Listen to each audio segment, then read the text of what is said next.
Hello there, my friend, and welcome to another exciting episode of the Disney Travel Secret Show. Rob and Kerri Stewart here. We are coming to you from the CMB studio in beautiful Orlando, Florida.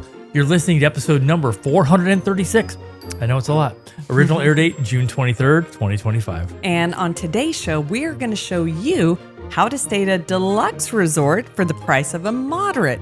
But you need to know how to do it. Okay, yeah, on the surface, it's like, who wouldn't want to do that? Right? But there are some Disney travel secrets as to how to do it right. Should that have been in quotes? Maybe. Okay, never mind. We also have a few shout outs, including a great time seeing a Disney legend and a special thank you to a friend of ours who is literally a rock star. All right. And wow, some of the stories that he has, both of them do. I will tell you more about that in just a minute. Hugh, go ahead and take it away. Hello, my friends. This is former Disney Imagineer Hugh Darley, and you're listening to Disney Travel Secrets with my friends Rob and Kerri Stewart. As you can imagine, I have plenty of Disney secrets myself, and I can't wait to share them with you. Let's get this show on the road. Take it away, guys.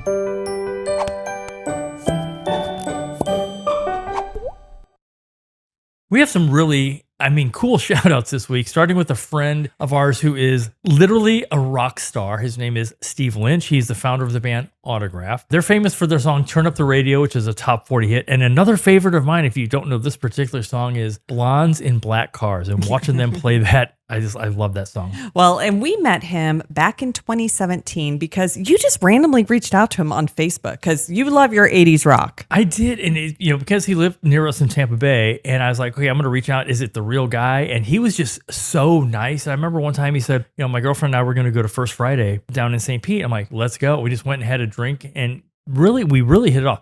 Little did I know that we would become friends and rocktographers at a few of his shows. That we did. And then last year, he invited us to join him in Cleveland to debut the display of his guitar that they put in the Rock and Roll Hall of Fame. That was a really cool event. To recap, that was your birthday present.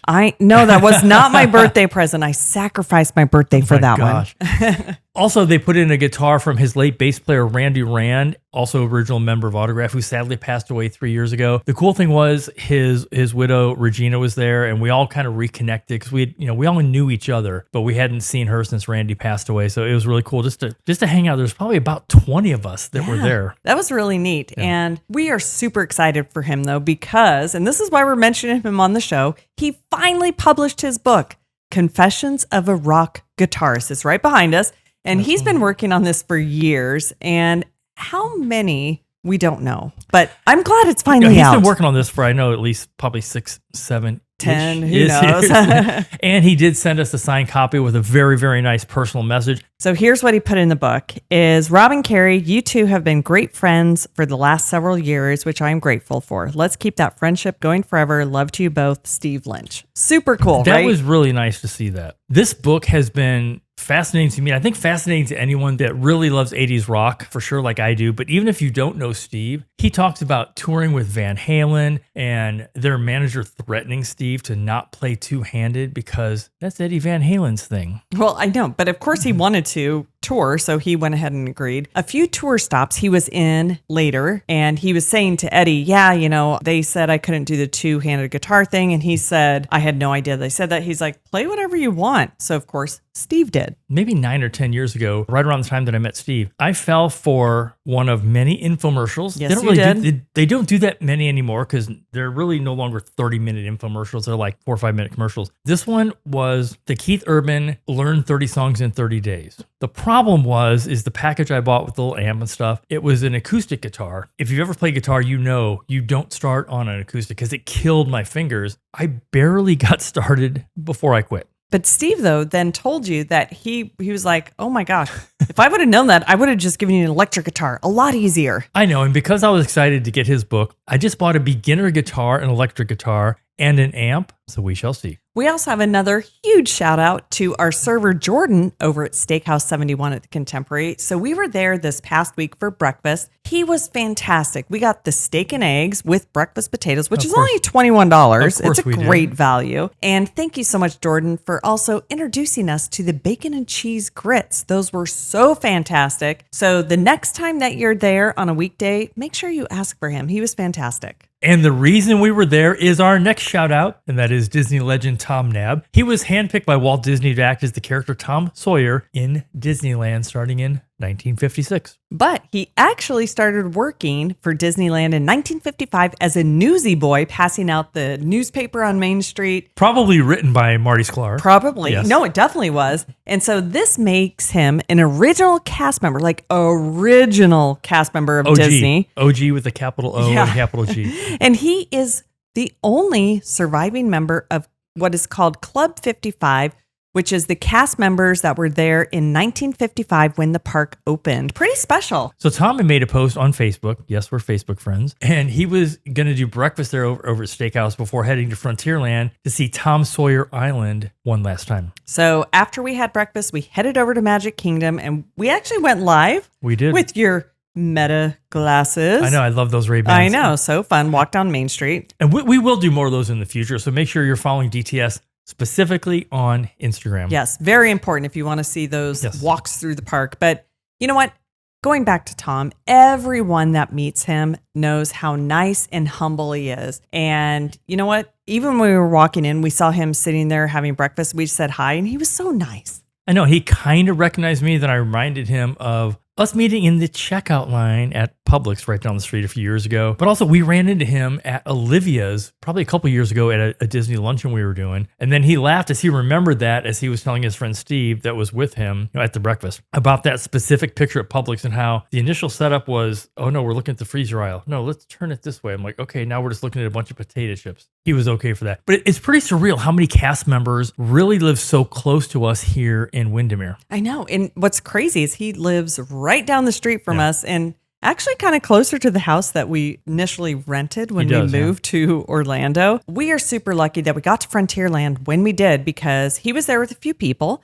And then as soon as we got our picture, they said, okay, we're going to open up Tom Sawyer Island early just for you. So he got whisked away. So yeah, we missed that. Again, mission accomplished. It was time for us to head back home and actually get some work done because this was on a Wednesday. Yeah, well, because we didn't know that Tom Sawyer Island doesn't open until 11. I don't know how we didn't know that, but I guess I just assumed if he's going to be there at 9, they're going to, which is how I thought they would have it open. That's how we scheduled our breakfast. I'm like, we are good to go. Yeah, so we did breakfast at 8 a.m.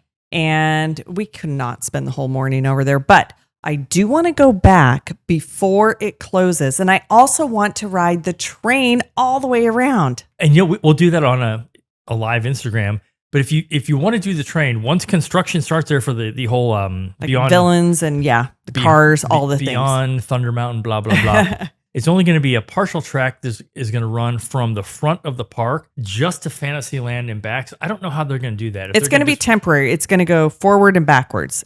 Yeah, because we know there's only one track, so yeah. Yeah, and it's not forever, though, so don't freak out about that. But in terms of closures, for you Yacht and Beach Club fans, the feature pool is back open. Yay! But we love both of those resorts, especially for you Epcot Festival fans. They are an incredible option in addition to Boardwalk, which all of those are deluxe resorts. Boardwalk, I like Boardwalk over Yacht and Beach. That's just me. Again, whether it's food like we talk about all the time or whether it's a certain resort, those choices are very personal. That is very true. But the pool at Yacht and Beach, Stormalong Bay it's top notch. It is the rock star of all the Disney pools. Yeah, but you know what? Some of our advice this week, we may be able to inspire you to do a little mini stay at Yacht and Beach. Right. So as we mentioned in the open and the title of this week's show, we're talking about staying at a deluxe for the price of a moderate, but there are a few key things that you really need to know. So the main thing to know here is something that we've talked about before, and that is a split stay. Knowing how to do this is key because it can be confusing. Right, but luckily you have us as your guide. A split stay is pretty simple to define. It's staying at more than one resort during your stay, and it's usually just 2. Yeah, so it's very different from our 5 different hotels in 5 days that we did on our Alaska trip. That was tiring. Yeah, that was like packing a jigsaw puzzle for sure. I know, it was a packing jigsaw puzzle. So in this example, we're going to compare a 7-night vacation at Caribbean Beach, and the starting dates are going to be June 14th to the 21st in 2026. So actually this exact week of next year. It's going to be 2 adults, 2 kids, ages 8 and 10. It does not include a dining plan. And yes, these prices can and will change, but these were accurate at the time of this amazing recording. Right. So, you know what? We should cross-check this in 5 years. God. It will be exciting to see how Yes. it changes, right? But this does include a 6-day park hopper. So the cost for that vacation at Caribbean Beach is $6,050. Family of 4. Exactly. So we also compared that to 2 deluxe resorts, both Animal Kingdom and Wilderness Lodge. And of course, you can compare this to other deluxe resorts like the Monorail resorts or the Epcot resorts as well. We just picked those 2. So also, if you want to compare 7 nights Animal Kingdom Savannah View with a 6-day hopper, just over $9,000. The key here is Savannah View. It's really the only thing we recommend there. I mean, just imagine sitting on your balcony in the morning, a cup of coffee, and watching the animals as they start their day. Yeah. So then we also chose 2 different types of rooms over at Wilderness Lodge. If you did a 7-night resort view, it was going to be $7,973. Fireworks are going to get you, they're like that $9,400-ish. And again, this is with the 6-day park hopper. So again, we're comparing a 7-night stay at Caribbean Beach to these 2 resorts as a 7-night stay. So as you can see, the difference between Caribbean Beach Resort and any of the deluxes is $2,000 on the low end to maybe $3,500 on the high end. Okay, so now let's look at a split stay, either a 4-night at one and 3-night, or a 5-night and a 2-night split. So the first part of the trip, what we would do is we would put you in a value resort. And then for the last few nights, you would be in a deluxe. So for the value, we're going to go with our go-to for value, and that's Pop Century. They already know this. You know we're going to pick Pop Century. I know, but mainly because it is on the Skyliner. Yes. That's a huge game changer. So here's our Disney travel secret. When you're going to do this type of trip, we attach the tickets to the first day of the trip, which is, again, the Pop Century stay. The reason is it's better getting a 6-day hopper than it is to buy a ticket package individually for each of the 2 resort stays. It is. It is a great savings. And you know what? This is another reason why you want to work with a professional travel agent that specializes in Disney, because they know how to make that happen. Okay, we'll call that shameless self-promotion. But no. So example number 1 is a 5-2. So it's 5 nights at Pop Century and then 2 nights over at Disney's Contemporary Resort. Which I love that as an option. And here's what I would recommend for this split stay. If there is a party, so whether it is maybe Mickey's Not So Scary Halloween party or the Christmas party, do your Magic Kingdom towards the end, and then you stay at Contemporary, so you can just walk on over. Super, super easy. So let's look at the pricing on that one. As we just mentioned, the 7-night stay at Caribbean Beach is right at, $6,050. If you do 5 nights at Pop with 2 nights at Contemporary, again, this is Garden Wing, the grand total is $6,281. Yeah, so that's only $230 more than doing a different type of a split stay. Now, this next example is going to be 4 nights at Pop Century and then 3 nights at Animal Kingdom in the Savannah View. And this still is with 6-day hopper. So that comes out to be $6,888. So you can do multiple nights in the Savannah View, which is going to be spectacular. And it's only about $800 more.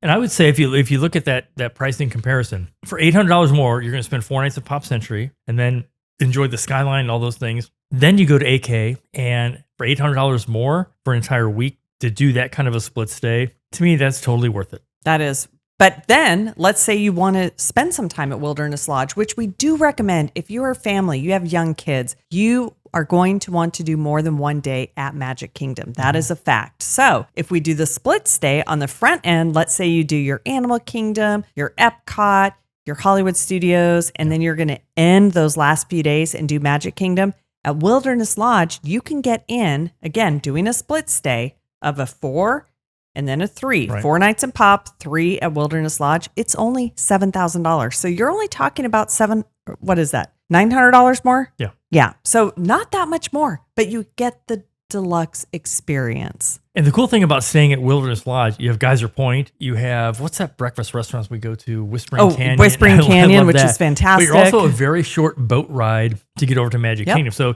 this is where you would say, again, like she said, do Epcot, Hollywood, and AK on the first maybe couple days. Spend the last couple days just going to Magic Kingdom because you're a short boat ride away. Bottom line is you can enjoy a deluxe property by being creative with your stay. Now, fair warning though. Oh, I knew this was coming. I did. Once you stay deluxe, it is hard to go back. So you're going to want to do the deluxe on the end, but still, all the Disney resorts are so great and filled with so much magic, and it is so much better than staying off property. Even Disney Springs, it doesn't even compare. I know. And we totally get it. It may seem like a lot of money if your budget is tight. We totally get that. But I want you to consider this. Going through things in your home that you don't use or need anymore and selling them, I'm telling you, that is probably our number one tip ever of how to, get some Disney dollars to set them aside. And I guarantee you, we've been selling stuff like, oh my God, I don't need this. Throw it on Facebook Marketplace. It's a great way to raise money. Just make sure, like we said in a lot of our episodes before, have a separate Disney account that you throw things into so you can actually track, okay, I just sold whatever. I sold these DVDs or golf club, whatever it is. Take that money, put it into a separate account, make it your Disney account, because that will make it more real. You're going to see the results. You're going to say, wow, look at the small effort of what we did and we sold some things. And now look at the money we can spend at Disney. I know. And you know what? I think we can all declutter. Oh, yeah. And There it is. And then what better way to reinvest those funds into a future vacation where you're actually going to create memories? I totally agree with that. And again, not because we're in travel, but we love, instead of collecting things, collect experiences. Maybe it's passport stamps. Maybe it's the different cruise lines you want to go on, the different countries you want to go to. Especially as you get older, you realize, you know what? I don't need all this stuff. I just want to travel more. So we would love to help you with your next Disney vacation and creating those memories. So please reach out to us at creatingmagicvacations.com and fill out the plan a vacation form, which we were very, very creative when we named that. Or you can connect with one of our awesome agents who are all around the country. And you know what? If you yourself are listening or watching this and you're thinking, you know what? I may want to become a professional travel agent. We are onboarding new agents this summer. So go to creatingmagicvacations.com and click on join our team. Thanks again for listening, and hope you were watching because you can see some of the props and some of the B-roll that we put into our YouTube channel. Until next time, have a magical day. We hope to see you real soon.